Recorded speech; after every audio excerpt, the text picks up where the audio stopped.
Easter. Happy Easter. It's so good to see you all here on this beautiful morning. Not quite as nice and warm as it was yesterday, but it's beautiful. The green is coming out everywhere, the flowers are coming up, and we give thanks for all of that today. So thank you for joining us. We do have a couple of newcomers here today. Sandy or Linda back there, if you could get one of those, a couple of those visitor bags back there. So good to have the Nicely family here today. So thank you for joining us today. Over here, put your hands up here if you're new at the church. Judy and Alva are not, but they got some family here. Yeah, a couple folks over here. Thank you. Should give you a little. It's just got a little information about Unity for you to take home. Anyone else here for the first time today? Okay. Well, lovely to have you here. We're grateful to have anyone joining us online. We have so many people watching online that every once in a while we get to see them in person, but a lot of folks that are just too far away, not able to join us, so we're grateful to have all of you with us as well. And many thanks to everybody here and afar for your ongoing donations to the church that keep us humming along here. We are grateful. Announcements today. First of all, did you smell the flowers as you came in the door here today? It just smells wonderful. All these lily plants and there's some hyacinths and just a wonderful smell. And they were all donated by folks here. If you got one of those programs on the way in, it lists all the people that we're indebted to for the beautiful flowers here today. And they're all in tribute or honor and memory of someone. So to enjoy our service today. And then those of you who purchased one for the service, be sure and take it home with you to enjoy this week, or maybe give it to a loved one or a friend. That would be super. And thank you all for making it just smell so beautiful in here this morning. I just wanted to take a moment, a little thank you. The Lenten Bible study finished up last week, right? And I know everyone really enjoyed it. So let's thank Cliff Miller for facilitating that for us. Appreciate that. It was a 5-week class. It was much enjoyed. And coming up just a week or so really, Elizabeth, isn't it? Elizabeth Betzel is going to facilitate another of her gatherings she calls Circles of Trust. And I think it kind of has to do with the renewal of spring and so on this time. She does them seasonally. And that will come up on Tuesday, April 14th at 1 in the afternoon, right here, typically in the back, I think. And all are welcome, and it's on a donation basis as always. Is there a sign-up sheet on the back for that, Elizabeth? Not yet, but we can put one out. But it's open to anyone at any time can join in. And I believe the Unity Women's Lunch Group is meeting this week. That is this coming Tuesday, is that right? 12:30 at our usual haunt, Scrambler's Restaurant on 23 in Lewis Center. They know what everybody orders before we sit down, they bring out your whatever. Okay. And one other thing I wanted to mention, just it came in by email, the Delaware Chorus. Anyone ever heard the Delaware Chorus sing? Okay. They're, let's see, Elizabeth Von Trapp, internationally acclaimed singer, granddaughter of Maria Von Trapp, will appear in concert with the Delaware Community Chorus on April 18 and 19 at 4 o'clock. It's not in Delaware, though. It's at Holy Trinity Lutheran Church at 2001 Northwest Boulevard in Columbus. I'll post this on the bulletin board and back if anyone would really like to. You can take a picture of it or something. If you want to get tickets to that, you go to DelawareChorus.com for that. So I think that's neat. The Von Trapps are circulating. I didn't know that. Okay, I think that is it. So we will just think about going into prayer now. So we'll just take a breath, set things aside, relax more completely. And we're going to go into prayer with a very familiar prayer song called Breathe by Michael Smith.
to close our eyes and become even more centered and still and alert to the power and presence of God that abides with us, that lives within us, that fills and surrounds us with peace, with power, with healing energy, with renewal and resurrection at all times, in all circumstances. The living power of God is at work within and around us, bringing us back to life, filling us with that renewing wisdom from within, that deep peace, that guidance for the path before us. We know we are never alone, and on this day of all days, we affirm the great power of God within and all around us in our world to bring us back to life. Everyone in the sanctuary today, both here and afar, has that deep power and presence within them that makes all things possible. We know that for everyone, all those loved ones we are holding in prayer, those friends, whatever the challenges are in their lives or in ours, we know the power and presence of God is with them, ready to guide them in the path of life, of peace and of freedom. We affirm that great truth today with gratitude in our hearts and minds, reaffirming our commitment to remember to listen, to call upon that power and presence, and to be alert for guidance and direction and comfort and counsel. Thank you, God, for your unfailing presence with us, now and always. We are truly grateful, and so it is. Amen. Well, we are so grateful to have our special music providers this morning, the Unity of Delaware Choir. It is a treat, and so it's an a cappella number. Michael's going to join us in the men's section in the middle. So look, come on up, Unity of Delaware Choir. Let's everybody thank them for learning this part.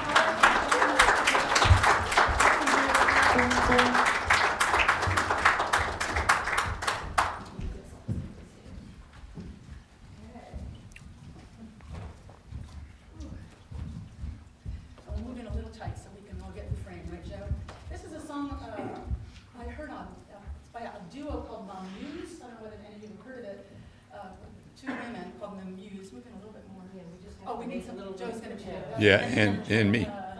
I just wanted to give you, Okay. It's called We Shall Be Known, okay? Michael is going to fit in there too. You guys need to move down a little bit. I'm just going to take a lily plant with him. Okay. Exactly the way I pictured. All right. I'll try to start.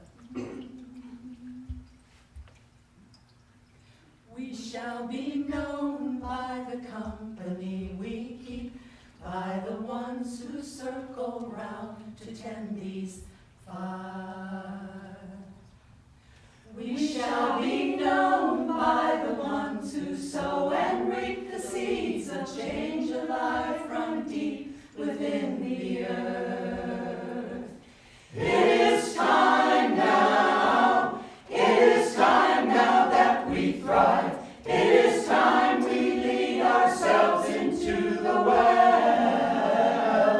It is time now, and what a time to be alive. In this great turning we shall learn to lead in love. In this great turning we shall learn to lead in love. We shall be known by the company we keep, by the ones who circle round to tend these fires. We shall be known by the ones who sow and reap the seeds of change alive from deep within the earth. It is time now, it is time now that we thrive. It is time we lead ourselves into the well. It is time now, and what a time to be alive. In this great turning we shall learn to lead in love. In this great turning we shall learn to lead in love. We shall be be known by the company we keep, by the ones who circle round to tend these fires. We shall be known by the ones who sow and reap the seeds of change alive from deep within the earth. It is time now, it is time now that we thrive. It is time we lead ourselves into the well. It is time now, and what a time to be alive. In this great turning we shall learn to lead in love. In this great turning we shall learn to lead in love. In this great turning we shall learn to lead in love. In this great turning we shall learn to lead in love.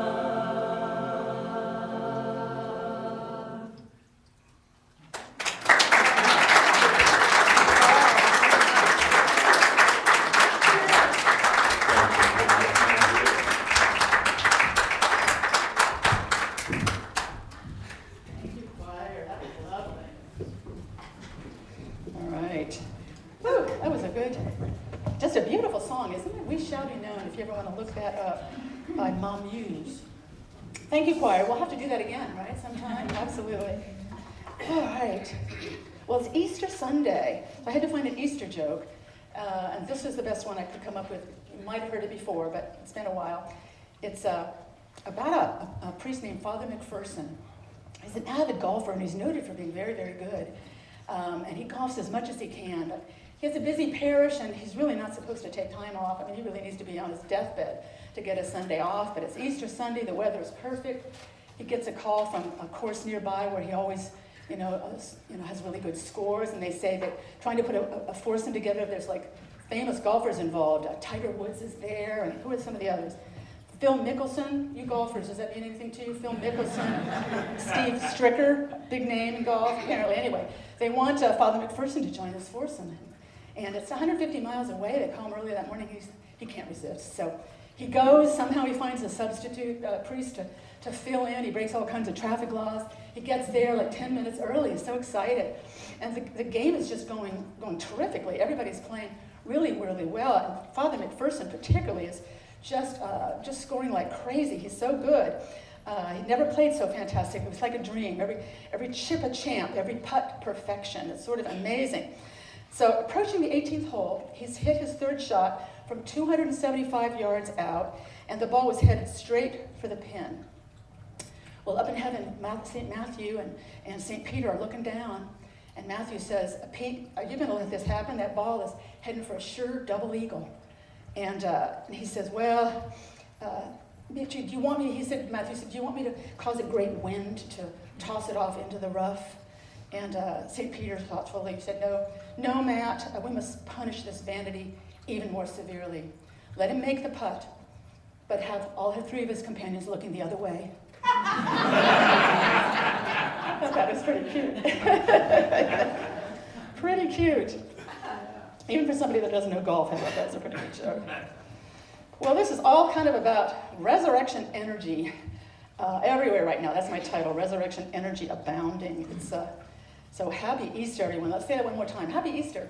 Happy Easter. And here's another one we can throw out there. According to ancient pagan traditions, this is also Eostra. So happy Eostra. Happy Eostra. Yeah, I love that. It's I was doing some reading about that. I think it goes way back to like 7th, 8th century. There were festivals in honor of Eostra, the renewal of the earth everywhere. And there's lots of lovely legends. I like this one about, according to legend, Eostra, goddess of spring and renewal, transformed a hare, like a rabbit, a hare, into a hen. And out of gratitude, the hen then laid colorful eggs in her honor. It kind of led to our later Easter Bunny traditions and so on. I thought that was very, very nice. Pagan traditions were later sort of combined into the Christian holiday of Easter, but I love some of those old echoes from those ancient teachings. Here's a few traditional blessings from the tradition of Eostra. As the earth awakens from winter's sleep, may your soul awaken to new possibilities. That's nice, isn't it? May the balance of light and dark bring peace to your heart and harmony to your life. As seeds sprout in the dark earth, may your hidden talents emerge into light. Those are nice. I like this one. May the joy of newborn creatures fill your heart with hope and delight. That's a lovely one, too. And it just kind of, all the energy of spring is kind of captured in those blessings, I think. Because it's going on all around us. It's like a principle of life. It's seasonal, it's constant, it's eternal, it seems. It goes on and on. This renewing life all around us, this new growth, this new awakening, new creatures being born, new people being born, new spirits being born. That's all a part of this resurrection energy. Things coming back to life that we thought were dead. The gray, brown woods and so on, the lifeless woods around us. And even in our lives, things can come back to life that we thought were dead, we're not working for us anymore. And yet this energy can come in. So that's what spring is all about, this improbable, amazing renewal of life going on all around us. And all we have to do is kind of look out the window and see what all is going on. I'm particularly amazed at the red buds right now. I saw on the way in here. Little purple flowers that come right out of the trunk. It's just amazing, from dead to life, just like that. A radical resurrection of the earth. So I think we get lessons in this all the time, that this is constant. It's like there's warring parts of ourselves, though, because we tend to think things are dead, and we forget all the experiences that we've had with resurrection. It's like there's two parts of ourselves, the one that's always anticipating dead, not working, hopeless, and the parts that's like, no, resurrection is always possible. It happens again and again. It's happened in my life. It's happened in people all around me. So I think this is a time, to kind of remind ourselves of the power that's going on. I love this reading. It's from a book I have called Healing Prayers by Molly Fumia. She says, if we look more closely into life, we will find that resurrection is more than hope. It is our experience. The return to life from death is something we understand at our innermost depths, something we feel on the surface of our skin. We have come back to life, not only when we start to shake off a shroud of sorrow that has bound us, but when we begin to believe in all that is still endlessly possible. I love that reading. Certainly very much what Jesus taught again and again. All things are possible for the one who believes. He taught that, he demonstrated it. And that's how we kind of, I think, experience our own sense of personal resurrection as we begin to get that sense of possibilities again. We feel it, we sense it, we're coming back to life. More is possible for us than we thought. So what's our role in that? I find myself thinking, do we make it happen? Do we orchestrate our own resurrection and renewal? I don't know about you, but in my experience, my answer is God does the work. God does the work in us and through us. Our role is to follow, to perceive, to listen, to call upon, to invite, and be ready to follow in a new path toward greater life, greater freedom. We follow God's lead and not God ours. I've often wished God would follow my lead. Wouldn't you tell God what to do? It really doesn't work that way, though, not in my life. So it's more about heightening our intuition, our awareness, our readiness to humbly ask, to invite guidance, and to follow it. And it's amazing how it'll work in people's lives. So I was thinking of just countless resurrection stories to share with you this morning. And I'm telling a couple I might have told before, but this one is an amazing one because it has so many seeming coincidences in it.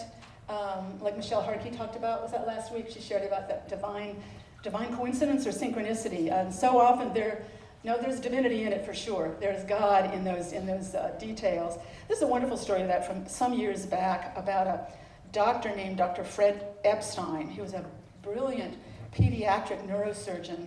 He developed techniques for working on little kids who had like brainstem tumors, things considered inoperable, and he found ways to operate and develop them, and he did over more than 2,500 surgeries, particularly little children with brainstem or spinal cord tumors. He was the one everybody called upon if they had a child with an issue like that. I read a book of his years ago called If I Get to 5, and it was really about the amazing wisdom and beauty of the children he worked with over his years. So one week, in a single week, he operated on a 5-year-old boy and a pug dog. You ever hear this story about Dr. Epstein? I love this story. This is back around 2000, I think. There was a well-off couple, McCauslins. They had a pug dog named Tucket. They really loved that dog, and they were putting all kinds of money into trying to help him. He had lost balance and the ability to use his back legs. Paralysis had caused spinal cord issues, and their vet had thrown up her hands. She just couldn't do anything about it, and considered it inoperable. But she had heard of Dr. Epstein and said, well, you might contact his office. You know, it's a possibility to check out. Probably unlikely, but possible. So they did, imploring him to help. And he saw the scans, and he said he'd do the surgery on the dog if they would make a significant donation to a foundation he had set up called Save One Child. And they agreed, and Tuckett's surgery was done at an animal care center near the hospital where Dr. Epstein worked in New York. And he was assisted by a veterinary surgeon. He took his own instruments, and it went really well, like all of his surgeries seemed to do. He said the only problem with it was the barking in other rooms was kind of distracting. But he carried on, and right around the same time then, a couple from rural Pennsylvania named the Martins made contact with Dr. Epstein as well, and they had a little boy, Jerry, who was 5 and had a brain tumor causing severe headaches, stomach aches. They had very little money. The father was in some kind of tree service. They did the best they could to find medical support, but they didn't have tremendous means to look for it, and it was considered nothing they could do. They were told to just try to make the little boy as comfortable as they could. Well, right around that time, Jerry's mom, Betty Martin, saw an article about Dr. Epstein's work in Reader's Digest and thought, that's who we need. That's who we need. And she called and talked to Epstein, and he said, come on down, come right away. And they drove 5 hours, and the next to New York City, and they expected overwhelming costs. They didn't know how they were going to pay, and they were told there's no cost. It's covered. It's all covered. So both surgeries went well, the dog, the pug dog, and the little boy, and about a year later they all convened in New York City again, and Jerry was 6 by then, the pug dog was walking, and it's just an amazing outcome. What a resurrection. An amazing array of seeming accidents, coincidences, sudden possibilities.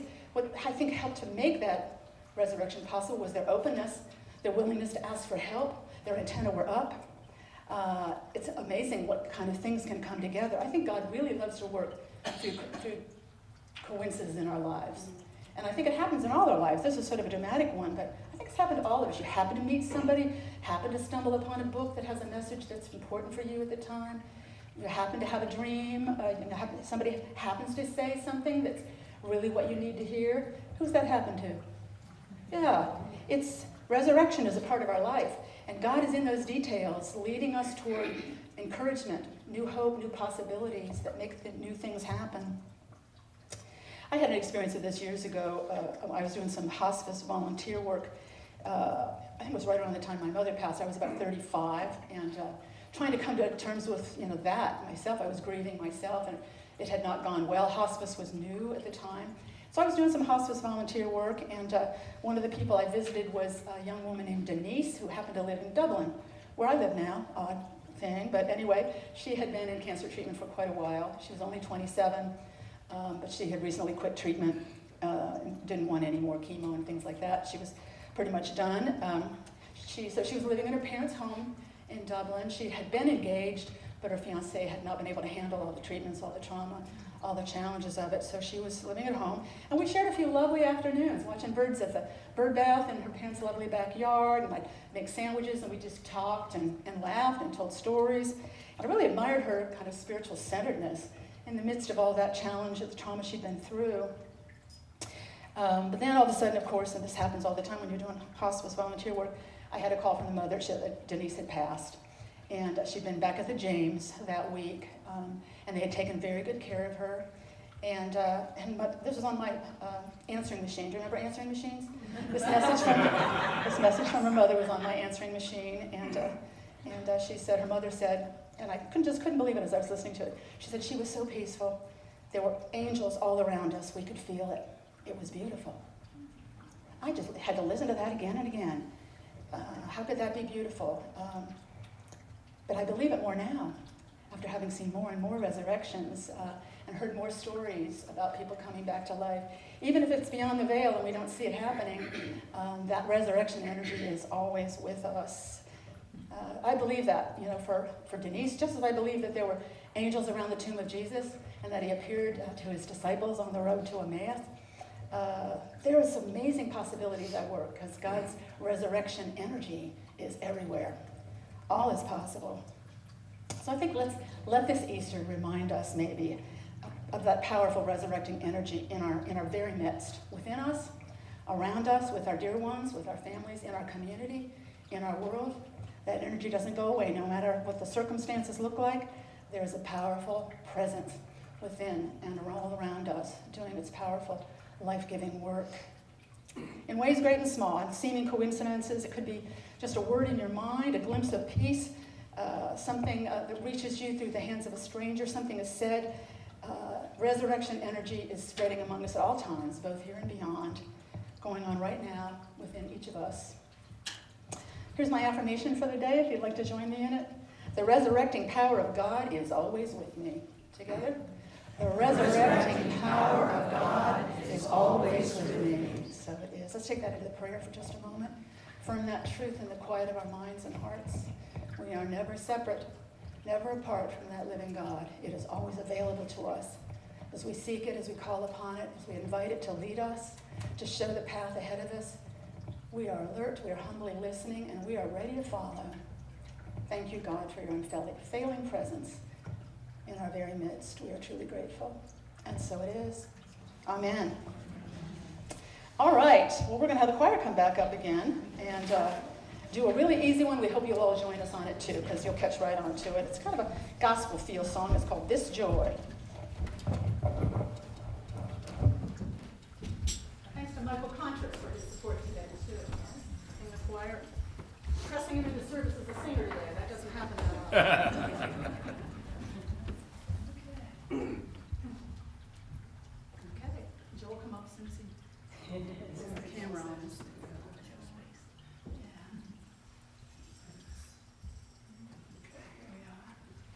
All right. It's called This Joy.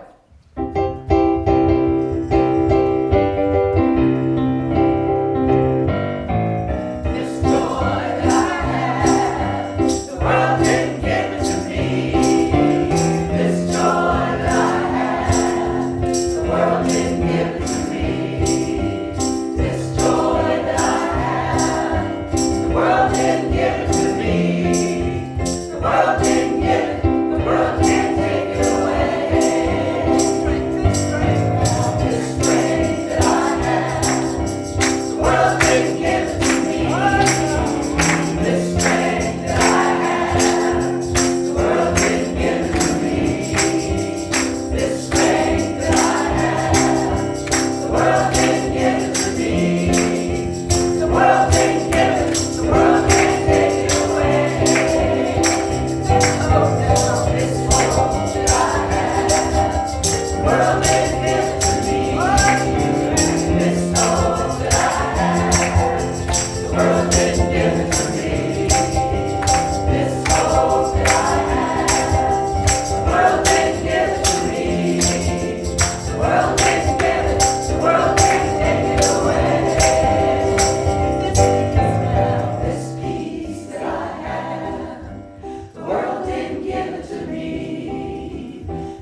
Oh,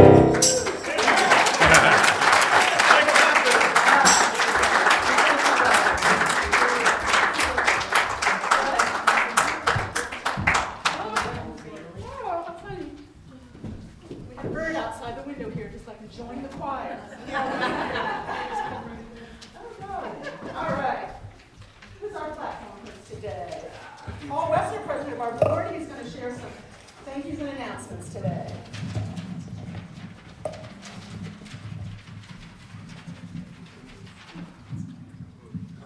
Perfect. Thank you. Well, let's have another round of applause for the choir. Thank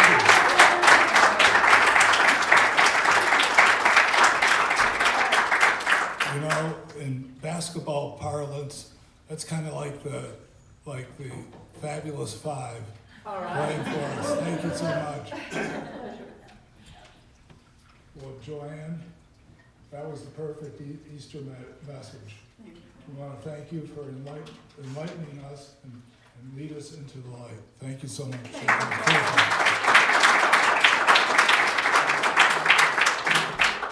Once again, to Michael and the Unity Choir, thank you for the wonderful music this morning. Thank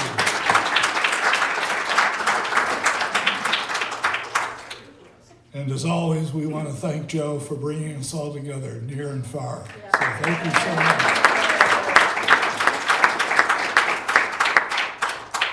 And we have a lot of contributors to the sweet treats that we'll have here in just a few minutes. We want to thank Barbie and Linda Wesner for leading that group this morning. Thank you.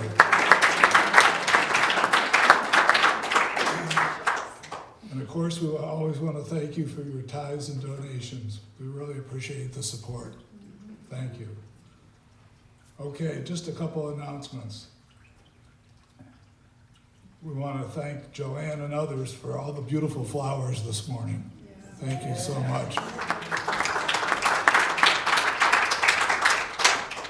The Unity Women's Lunch Group will be meeting once again at Scramblers Restaurant right here on Route 23 on Tuesday at 12:30 p.m. Always a nice gathering. On Tuesday, April 14th at 1 p.m., Elizabeth Betzel will facilitate another Circle of Trust gathering. It's on a donation basis, and I think we're going to put out a sign-up sheet. Well, are there any other announcements? Only one other announcement for the men. We'll be having our Unity Men's Dinner on Wednesday, April 15th. Seems kind of early in the month, but that's the third Wednesday of the month. And I think that the restaurant is to be determined. Okay. Are there any special days for April? You want to come on up, Dan? Birthdays, anniversaries. Rick, Dan. Come on up, we want to sing to you.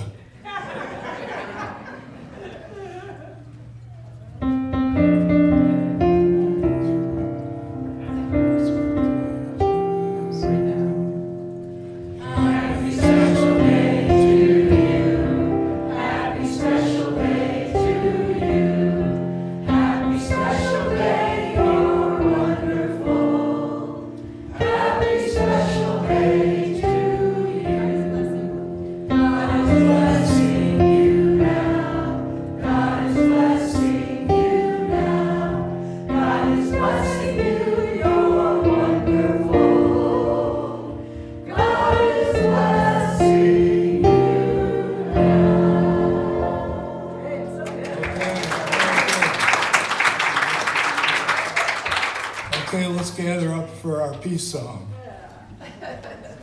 Good job, Stephen.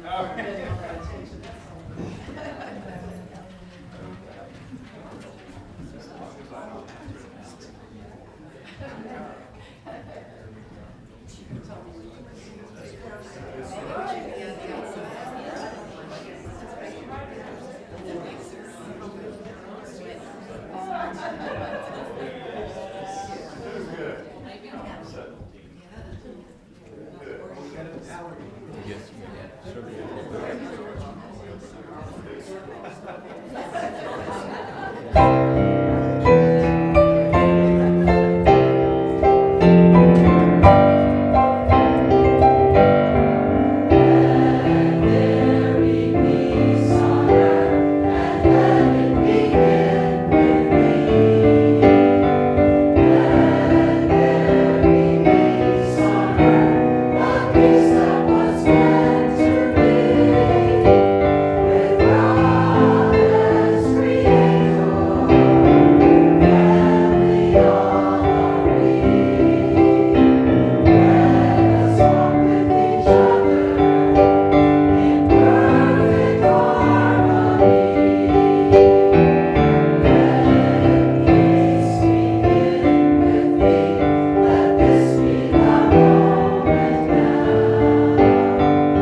quite a crowd.